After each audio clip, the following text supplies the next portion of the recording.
here is the video review for Transformers Generations Thundercracker.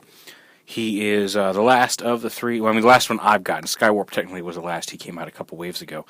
But the final of the three Fall of Cybertron Seekers that they have released. And while I didn't dig out Starscream for Skywarp, I did bring them out here. So here's a look at all three of them together. And they look really nice here. These are all the Hasbro versions, not the Takara versions. I think that Hasbro Skywarp looks a lot better, honestly. And I haven't seen really good... I'm sure they're out there. I haven't looked up pictures of Thundercracker yet. So yeah, he's the same Fall of Cybertron jet mode as the others. So you finally got... Technically, we did get all three of the classic Seekers eventually. But yeah, we got all three of them in the same mode, same form, once again. I won't dwell on the transformation too much since we just saw it in Skywarp and we've seen it a couple times now. So let's go ahead and transform him to robot mode. I really do like the stripes. The Starscream and Skywarp don't have them, although Skywarp has kind of these gray bits over there. And I like that it makes them all kind of distinctive. And Thundercracker, I think, needs the stripes the most. I think they work with Thundercracker the best, I guess I should say. So yeah, transform like this.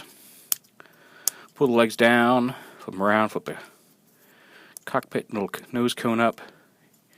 Like that. Feet out. Come on, feet.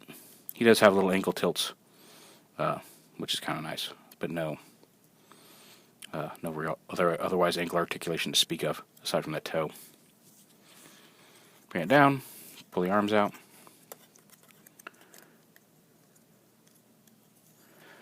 Down, flip up the head, turn it around. Pull these two pieces in. And let's lift this up just a little bit. Pull those two pieces down. Up, come on. There we go. Collapse the whole body into the body. Into the body, into the body. Sorry, that's just me entertaining myself. I apologize. And then plug the guns under the arms. And you can, again, just like all the others, you can spin the gun with a little gear here. And there is Thundercracker in robot mode. I really like the use of silver here. I like the way it balances out some of the blue and it's not overly gray. Like Skywarp, I think, almost had a little bit too much gray in robot mode, but I think the silver here really balances him out. I like he's got a lighter colored cockpit than the other two. The other two have dark orange cockpits and he's got the lighter yellow cockpit. But again, he's got the really cool light piping you can see in the back of his eyes. And really kind of nice. And here he is with, of course, his two brethren, Starscream there and Skywarp. As you see, Skywarp I've got using the double gun, and they are linked together. You just plug them together, and spinning one will spin the other. Just wanted to have one of them wielding the double gun here in the group shot. But there they're all together, and they look really nice together. I'm really glad I ended up grabbing Skywarp and Thundercracker because I do like the look of all three of them together again.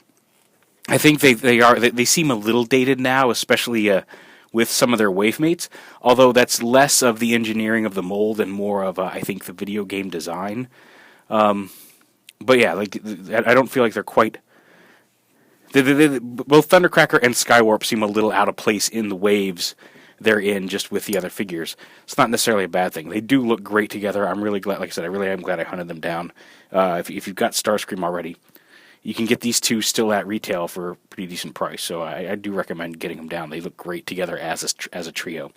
But there is the Generations Thundercracker.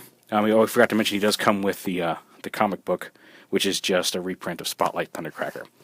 But yeah, there he is, Generations Thundercracker from the Fall of Cybertron mold.